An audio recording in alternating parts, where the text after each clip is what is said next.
Good morning बच्चों। आज मैं आपको सेकेंड क्लास में पार्ट 2 का रिवीजन कराऊंगी व्याकरण के, जिसका नाम है वर्णमाला। अब इस रिवीजन करने से पहले हम जल्दी से डेफिनेशन देख लेते हैं।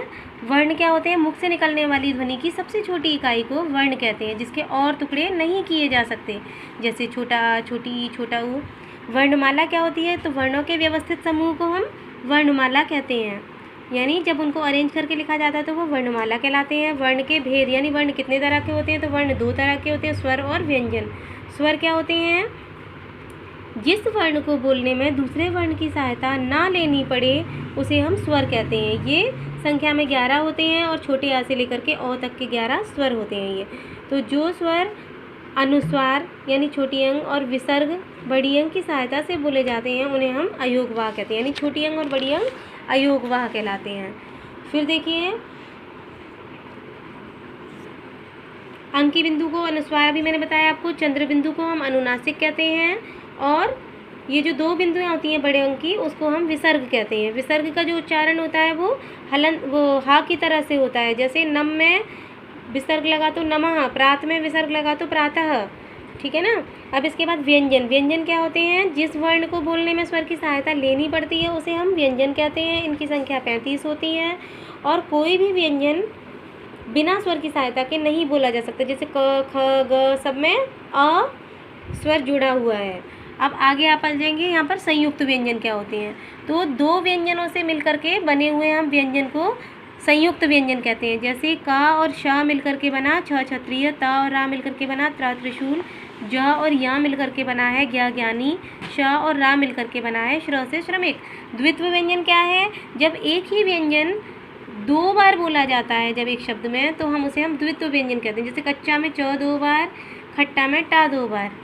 आगत ध्वनियाँ क्या होती हैं? कुछ ध्वनियाँ जो होती हैं वो दूसरी भाषाओं से, यानी उर्दू और अंग्रेजी भाषा के प्रभाव होने के कारण हमारी हिंदी भाषा में आ गई हैं अपने मूल रूप में, तो उसको हम आगत ध्वनियाँ कहते हैं। जैसे उर्दू की ध्वनियाँ देखिए, ज़, फ जैसे बर्फ़, दरवाज़ा। अंग्रेजी की जैसे ओ जैसे कॉफ़ी, डॉक्टर में इस्तेमाल होती है। मात्रा क्या होती है? तो स्वर का जो रूप व्यंजन के साथ जुड़ता है उसी को हम मात्रा कहते हैं। तो मात्राओं में केवल छोटे आ की कोई मात्रा नहीं होती, यह सभी अक्षरों में सामान्य रूप से छुपा होता है। जैसे क में छोटा आ, ख, ग, इस तरह से।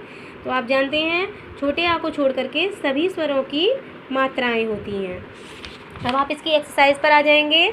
आज मैंने आपको अभ्यास कार्य में करने के लिए दिया है कि दिए गए कथनों में सही पर राइट का और गलत पर रॉन्ग का टिक लगाना है। तो आप देख सकते हैं, भाषा की सबसे छोटी इकाई वर्ण कहलाती है। बिल्कुल सही है, ये राइट लगाएंगे। वर्ण के टुकड़े किए जा सकते हैं, मैंने आपको बताया था वर्ण के टुकड़े नहीं किए जा सकते, इसलिए ये रॉन्ग है। वर्णों के व्यवस्थित समूह को वर्णमाला कहते हैं। बिल्कुल सही है ये। जो वर्ण स्वर की सहायता से बोले जाते हैं उन्हें हम व्यंजन कहते हैं। राइट। तो देखिए, इनको मैच करना है। तो अनुस्वार आप देख सकते हैं, अंक के बिंदु को कहते हैं, तो यहाँ हंस के साथ मैच हो जाएगा। अनुनासिक चंद्र बिंदु को कहते हैं, ये 5 के साथ मैच हो जाएगा। विसर्ग बड़ी अंक की बिंदुओं को कहते हैं, तो ये प्रातः के साथ हो जाएगा। द्वित्व व्यंजन मैंने आपको बताया था, जब एक ही व्यंजन 2 बार एक ही शब्द में रिपीट होता है तो वो होता है, इसलिए बच्चा के साथ में हो जाएगा मैच। फिर यहाँ पर है उचित विकल्प पर राइट का चिन्ह लगाओ। तो यहाँ पर उचित विकल्प पर राइट का चिन्ह नहीं लगाएंगे, अपनी नोटबुक में राइट आंसर को लिख देंगे। यानी वर्ण के कितने भेद होते हैं तो आप उत्तर लिख करके बता देंगे 2। किस स्वर की मात्रा नहीं होती तो आप बताएंगे अ, छोटे आ की कोई मात्रा नहीं होती। फिर तीसरा है, मुख से निकलने वाली ध्वनि की छोटी इकाई को हम क्या कहते हैं? मात्रा या वर्ण, तो हम कहते हैं वर्ण। फिर इसके बाद है, स्वर का जो रूप व्यंजन के साथ जुड़ता है उसे हम क्या कहते हैं? तो उसे हम मात्रा कहते हैं।